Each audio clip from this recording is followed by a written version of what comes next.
Je m'appelle Hélène Laurenceau et vous écoutez Dyad Podcast. Une dyade, c'est l'ensemble de deux éléments en interaction. Vie pro et vie perso, voilà deux éléments qu'on tente parfois de séparer.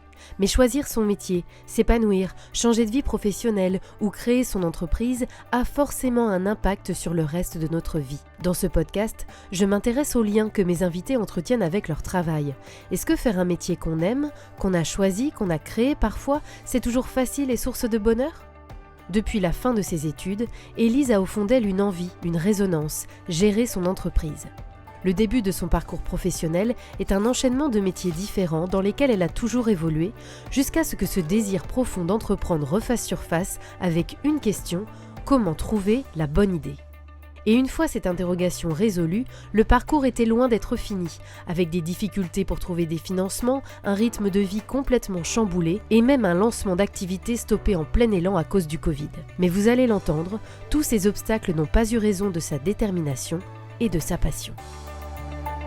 Je m'appelle Élise Carré, j'ai 39 ans et je suis la dirigeante de la friperie vintage Belle-Lurette Vintage Shop à La Roche-sur-Yon. La période collège était assez compliquée pour moi parce que je sentais que j'étais quelqu'un plutôt dans mes esprits, plutôt on va dire peut-être un côté artiste et la concentration, rester derrière une table toute la journée était un peu compliqué pour moi. Il fallait s'orienter, aucune idée dans quoi, et étant en fait assez douée de mes mains, j'ai tout simplement dit à ma maman je vais faire coiffure. Et c'est ce que j'ai fait. Je suis partie en fait en apprentissage coiffure. Et très drôle, hein, j'ai vraiment ressenti ça en moi de se dire j'aurai plus tard 3 salons de coiffure.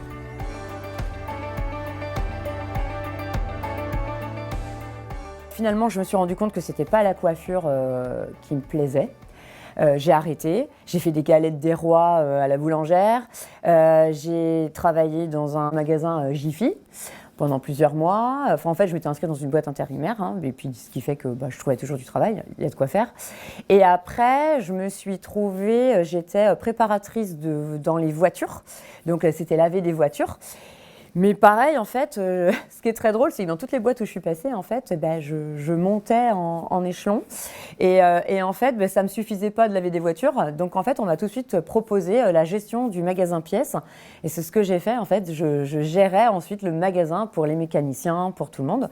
Donc ça, j'étais enceinte de mon deuxième. Et c'est là, après, on s'est dit... comme j'étais en 2-8, c'était un petit peu compliqué. Et là, on s'est dit avec mon mari, est-ce que ça ne serait pas mieux finalement que je me mette en congé parental. Donc c'est ce que j'ai fait. J'ai fait 3 ans de congé parental. Après, j'ai eu mon petit 3e, donc j'ai refait 1 an de congé parental. Et là, il me fallait revenir dans la vie sociale. Donc après, on lui a trouvé une nourrice et je suis retournée dans le monde du travail. Je rejoins une entreprise où j'étais à mi-temps, à l'accueil. Là, c'est pareil, en fait, de là, les idées commençaient encore pour l'entreprise. Tiens, on pourrait faire ça, ça, ça. Et c'est là, après, que le service marketing m'a repérée. Il m'a dit, mais Élise, il faut que tu montes avec nous au service, de par mes idées et tout ça. Et c'est comme ça, en fait, qu'après, j'étais un petit peu au marketing dans cette entreprise. Mais j'avais débuté à l'accueil. Mais je ne sais pas comment expliquer ça. Il y a un truc, à un moment donné, en soi, qui commence à résonner dans la tête. Et ça commençait vraiment à devenir de plus en plus présent. C'est-à-dire que j'avais beau travailler, je me revois sur mon ordinateur avec mon clavier, et ça me revenait à me dire, tiens, fais ton truc, comme une résonance, je ne sais pas comment l'expliquer. Et j'en parlais à mon mari et je lui disais, tu sais, j'ai envie de faire mon propre truc. Et il me disait, mais oui, si tu veux, vas-y. Ben oui, mais dans quoi ? C'était ça en fait. Ben oui, mais quoi ? Et je voyais vraiment pas dans quoi.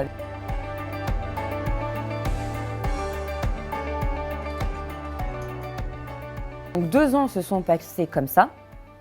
Donc moi après, pour la petite histoire, c'est que j'adore chiner, j'adore la brocante, j'adore le savoir-faire de l'époque. J'aime ces choses de qualité qu'on proposait autrefois. Et c'est là où j'ai vraiment pris conscience en fait en chinant de cette surconsommation dont on vit aujourd'hui, de se dire mais ça va pas quoi. Donc déjà moi à la maison, j'avais arrêté de consommer neuf, c'est-à-dire que maintenant je trouvais toujours des alternatives pour meubler les chambres des enfants ou la décoration. Donc déjà j'avais ça, donc je m'étais dit il y a peut-être quelque chose à faire là-dessus. Sauf que je me voyais pas du tout brocanteuse, c'est un savoir-faire, donc je me voyais pas là-dedans.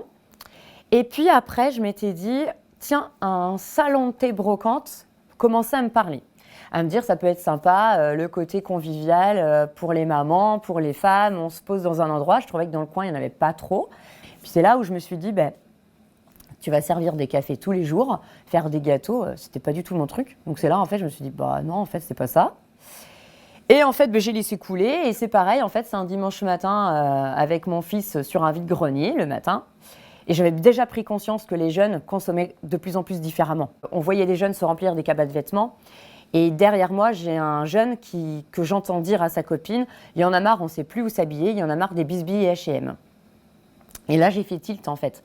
Moi qui adore les friperies quand on va dans les grandes villes avec mon mari, j'avais fait celle de Toulouse, Nantes et tout ça, à me dire, j'ai eu ce déclic à me dire, mais oui, c'est vrai, il n'y en a pas en Vendée. Il y a des dépôts-ventes, mais ça n'a rien à voir. Et je dis, tiens, là, il y a un truc à faire. Et il y a eu les vacances. Donc, on est parti en vacances. Et c'est là où j'ai commencé à creuser un petit peu, à me dire, est-ce qu'il y en a sur la Vendée? Non, il n'y en a pas. Et c'est là où mon mari m'a dit, bah, écoute, si tu veux, on va à la CCI. Donc, c'était vraiment en septembre, à la sortie de vacances. Et on va se renseigner, t'exposes ton projet. Et c'est comme ça que ça s'est fait et qu'après, ça a démarré super vite.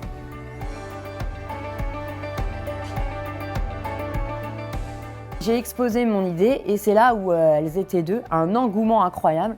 Mais c'est génial, l'idée est super, c'est pas aux Herbiers qu'il faut que tu t'installes, c'est à La Roche-sur-Yon. Et donc là, je comprends que mon idée plaît beaucoup et c'est là où on m'a dit il faut d'abord que tu commences par trouver un local. Je leur dis en rigolant, mais peut-être, mais enfin, j'ai même pas vu de banquier, je sors de vacances avec mon idée, peut-être commencer par ça. Et là, elle me dit non, il faut que tu commences d'abord par trouver un local parce qu'il y a au moins 7 mois d'attente. Commence par ça et puis après, vois avec ton banquier et tout ça. La mairie de La Roche-sur-Yon, pareil, quand je me suis présentée, je m'en souviens, j'étais vraiment dans mon petit fauteuil agrémenté de photos. Et là, j'avais 2-3 personnes autour de moi ils s'appelaient entre collègues. Oh là là, viens voir, regarde, il y a une super idée, il faut qu'on lui trouve une super place à La Roche-sur-Yon, c'est génial, il faut que tu viennes dans la rue Clémenceau. Et en parallèle, j'avais vu ce local qui ne se louait pas parce que trop grand. J'ai donc 250 mètres carrés. 200 mètres carrés de magasin. Et donc, il était à rien faire. Et en fait, il y avait ce truc qui était à rien faire. De l'autre côté, La Roche-sur-Yon qui me disait « il faut que tu viennes dans la rue Clémenceau ». Et c'est comme ça que je me suis positionnée sur ce local. Il faut acheter un droit au bail, un fonds de commerce. Donc déjà, ça va de 50 000 à 150 000 euros. Donc déjà, dans un business plan, ça pèse plutôt lourd. Quand je suis allée démarcher les banques, c'était ça qui était terrible, c'est que tous m'ont répondu, parce que j'en ai démarché 3, tous, en fait, m'ont répondu que c'était un projet génial, que c'était super, qu'ils y croyaient tous. Sauf qu'en fait, j'en ai une qui a refusé de me suivre. Ou alors, on me réclamait un apport assez conséquent. On était à 50 ou 60 000 euros d'apport, que j'ai pas. Et là, heureusement, j'ai pareil, une super conseillère CCI. Et ça a été pendant 2 mois où on s'est battu, mais dans tous les sens. Appelez-la, il existe peut-être des aides pour les femmes entrepreneurs. On est allé taper à toutes les portes, y compris pour faire du crowdfunding. Mais le crowdfunding, c'est pas gratuit non plus. Donc derrière, il fallait... Et désespérée, quoi. Et là, mais il n'y avait rien. Et me dire, je ferai jamais Belle Lurette. C'est ça qui est frustrant. Moi, j'aurais préféré qu'on me dise, écoutez, on est un peu frileux, on ne connaît pas votre domaine. Parce que j'avoue, après, c'était complet. C'était quand même quelque chose, plutôt qu'on me dise, on y croit, c'est sûr, ça va fonctionner. Et on vous demande énorme d'apport, je les trouve où? Enfin, c'était impossible, quoi. Donc, assez compliqué, ouais. Et en fait, mon dernier espoir, c'est que j'avais pris connaissance d'une banque qui s'appelle l'ANEF, qui est une coopérative qui finance des projets verts. Et ça, déjà, je l'avais en tête à me dire, mais ça, c'est super comme banque, c'est tout à fait dans les valeurs de Belle Lurette pour l'avenir. Et là, je me suis dit, c'est mon dernier espoir, je les appelle. Et quand je les ai appelés et que j'ai envoyé business plan et tout ça, j'ai eu des gens super au téléphone qui m'ont dit, mais c'est génial, on te suit. Ça montre en fait déjà la capacité d'entrepreneur ou pas. Soit on se dit, non, en fait, je baisse les bras, effectivement, je les aurais pas, je le fais pas. Ou alors, tu es entrepreneur et tu y vas et tu mouilles le maillot, comme on dit, et tu cherches des solutions pour aller au bout de ton idée. Et donc déjà, ça montre déjà la capacité d'entrepreneur dès le début et la création de ces statuts, en fait.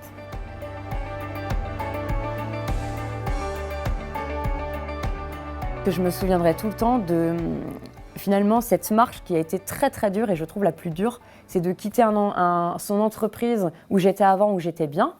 J'avais pas à me plaindre, mon travail, je l'aimais bien, et de se dire, je stoppe tout, j'arrête tout. J'avais des super horaires, j'avais mes mercredis, je donnais l'équilibre à la famille avec mes 3 enfants, j'étais là pour les courses, les devoirs, et de se dire, j'arrête tout, et là, je prends un commerce. un local dans la rue Clémenceau de la Roche-sur-Yon, tu n'as jamais fait commerce et je me positionne sur ça. Et j'ai versé beaucoup de larmes et puis je me suis dit, bon allez, vas-y, j'y vais. Mais ça a été un énorme pari que je ne regrette pas aujourd'hui. Mais cette marche-là a été quand même super dure. C'est ce que j'ai trouvé vraiment fantastique et super. C'est-à-dire que déjà de par mon mari, quand je lui ai dit je veux faire quelque chose, il ne m'a pas du tout rionné. Il m'a vraiment pris au sérieux. Il me dit il n'y a pas de souci, si tu veux, je t'accompagne. Donc là-dessus, déjà, ça montre sa confiance. Et après, c'est vrai que cette boule au ventre que de l'annoncer aux autres, même si on est convaincu, et je pense qu'on est les seuls à se connaître soi-même, même si la famille, ils pensent bien nous connaître, je pense qu'ils nous connaissent réellement dans nos capacités, je ne suis pas sûre. Et j'avais vraiment cette boule au ventre quand je leur ai quand même annoncé, leur dire, ben voilà, je vais faire ça, et qu'on me prenne encore pas au sérieux, et qu'on me dise, mais qu'est-ce que tu fais? Tu ferais pas mal de rester où t'es, c'est très bien. Pas du tout. J'ai toujours eu, mais à tout le monde en fait, ce truc de mais t'as raison, on vit qu'une fois, si tu le fais pas, oui, tu le regretteras plus tard. Par contre, c'est vrai qu'en étant femme et maman, il y a quand même ce rappel de tout le temps, parce que quand on va dans une entreprise quand même tête baissée, où ça demandait quand même un gros travail, en plus dans une année Covid, où j'ai quand même ouvert, fermé, le temps de trouver une équipe, ça a été assez long, mais à chaque fois on me rappelait, tu te souviens, t'es maman, t'as 3 enfants, ça serait bien que t'arrives à débaucher plus tôt, puis ça serait bien que t'étais mercredi. Et ça dure encore. Ce côté où on va pas embêter papa, où mon mari certainement peut lui aussi, et d'ailleurs il l'a fait, alléger ses plannings, où il a cette chance-là maintenant de pouvoir prendre son après-midi ou finir un petit peu plus tôt s'il en a l'envie. Mais moi c'est vrai que où j'étais dans une descente comme ça, eh bien il y avait tout le temps ce côté, attention, hein, t'es maman, hein, rappelle-toi. Hein.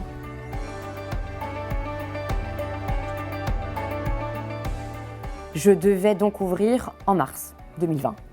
Et en mars 2020, on m'annonce le premier confinement. Donc l'horreur, quoi. C'est-à-dire que là, je venais juste la semaine d'avant de prendre les clés du local. Pas le droit aux aides, parce que vous n'avez pas prétendu un chiffre d'affaires. Ça commence à courir les premiers frais. Compliqué à me dire, mais là, pire que tout, de ce pari de se dire, allez, j'y vais. Je quitte mon entreprise, j'y vais, et d'un truc que personne n'avait prévu, même si, on ne prévoit jamais ce qui peut se passer, mais d'un truc Covid, à me dire, je revois la rue désertique, à pleurer, à me dire, mais qu'est-ce que tu es en train de faire? Tu es en train de lancer ton truc, et qu'on est dans une période compliquée, et ça va être assez compliqué. Et après, j'ai ouvert en juillet 2020. C'est comme ça qu'en fait, mes réseaux sociaux ont débuté, c'est-à-dire que déjà pendant les travaux, j'avais commencé à prendre mon téléphone. C'est-à-dire que j'embarquais les gens avec moi, parce que comme j'avais tout fait ici, seconde main, et en chinant, et j'avais embarqué les gens avec moi en leur disant tiens regardez j'ai chiné ça, tu peux faire ça avec ça et tous les jours je montrais les travaux du magasin, donc on voyait ma belle-mère faire les tapisseries, mes enfants mettre les antivols et c'est vrai qu'en fait avant l'ouverture j'entendais déjà du bruit comme quoi mes réseaux sociaux plaisaient et que déjà on entendait parler de Belle Lurette. Donc une fois que j'ai ouvert, c'est vrai que là, ça a beaucoup pris tout de suite, c'est-à-dire que là, j'ai eu 2 jours de queue. Et c'est vrai que les gens, quand ils arrivaient à ma caisse, me disaient on a adoré te suivre, c'est super, continue à nous partager des choses. J'ai eu plusieurs confinements qui étaient compliqués. Et là, c'est pareil, j'ai continué à prendre mon téléphone et trouver des alternatives via mes réseaux sociaux. Je vis ce métier avec une passion, je regrette rien. Oui, la vie d'entrepreneur est super dure. Là, je l'avoue, en ce moment, c'est très compliqué. Il y a des moments où on est vraiment dans le dur. Quand on est entrepreneur et qu'on démarre petit, sans forcément avoir, même si j'ai dit que j'étais aidée par un cabinet comptable, ça demande, l'entrepreneur, il se lève le matin, moi je ne pense qu'à Belle Lurette tout le temps, il y a toujours des choses à faire, de la paperasse, les commandes, pour l'équipe, manager l'équipe, comment gérer le magasin, je gère la communication, ça me demande beaucoup de temps. Le soir j'arrive, je reprends mon ordinateur et là comme je suis toute la journée au magasin, ça va être gérer mes mails, répondre aux mails, les comptables qui me demandent forcément des papiers. C'est très fatigant. Je ne sais pas quand est-ce que seront mes prochaines vacances. Je crois que de toute façon, je vais être 1 an sans vacances parce que je n'ai pas le temps là de m'arrêter. Et puis, on verra plus tard. Mais en même temps, j'ai que 2 ans et demi. On peut pas. J'ai cette chance. Enfin, je sais pas. Après, on me dit qu'on peut pas parler de chance. Il paraît que c'est le travail qui fait que. Mais malgré tout, que Belle Lurette a son petit succès.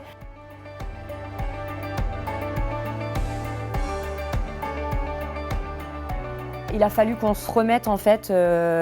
qu'on reparte sur des nouvelles bases dans le couple parce que quelque part avant, maman, elle faisait son travail, j'étais là pour mes enfants, le soir j'arrivais, c'était faire la popote, faire le ménage, faire le linge, les devoirs et le fait qu'en fait je parte dans le commerce où je suis quand même du lundi au samedi, tout le temps à des plages horaires super grandes, le dimanche à faire les papiers. C'est vrai que du coup mon mari, lui, qui a une structure quand même depuis que lui il a son entreprise depuis 15 ans.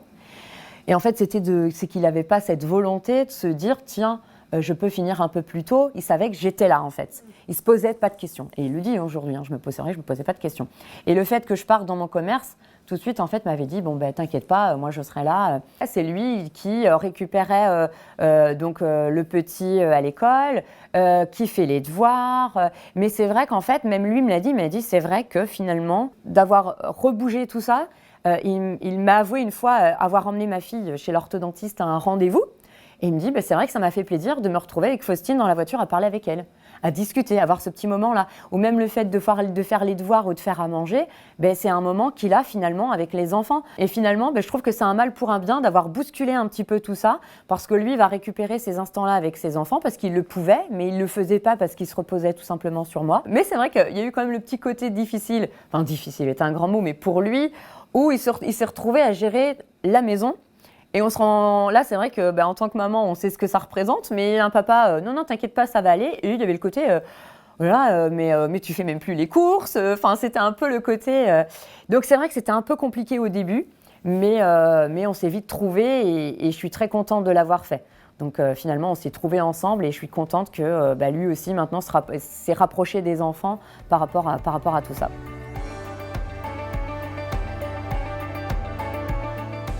Je pense qu'en fait, il ne faut jamais rien calculer. Enfin, je pense qu'à partir du moment où on calcule, on n'est plus vrai et que ça biaise le truc. C'est comme certains entrepreneurs que je peux entendre qui vont vouloir être entrepreneur pour le côté argent. Je ne le vois pas comme ça. Je pense sincèrement que justement, on se plante. Moi, je pense plus qu'il faut partir avec sa passion, que la passion en fait déplacer des montagnes et qu'en principe, si on arrive à se développer, après en découle peut-être l'argent. J'aurais jamais pu développer un truc qui m'aurait pas parlé et ça c'est super important.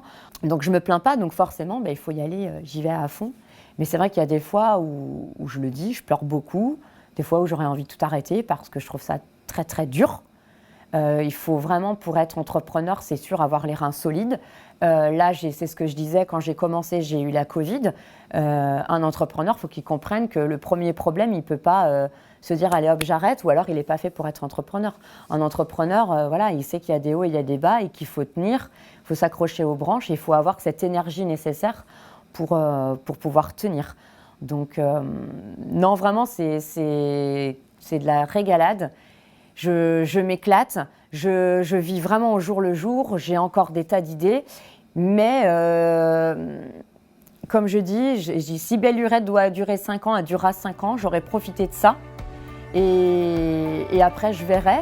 Mais encore une fois, je suis une créative et je me dis que de toute façon, j'aurai plein d'autres idées, mais je profite de l'instant présent et je ne cherche pas à me dire tiens, ça sera quoi dans 10, 20 ans, je profite. Merci pour votre écoute, j'espère que cet épisode vous a plu. Abonnez-vous, mettez des étoiles, des j'aime, des commentaires, partagez, c'est le meilleur moyen de me soutenir. Merci.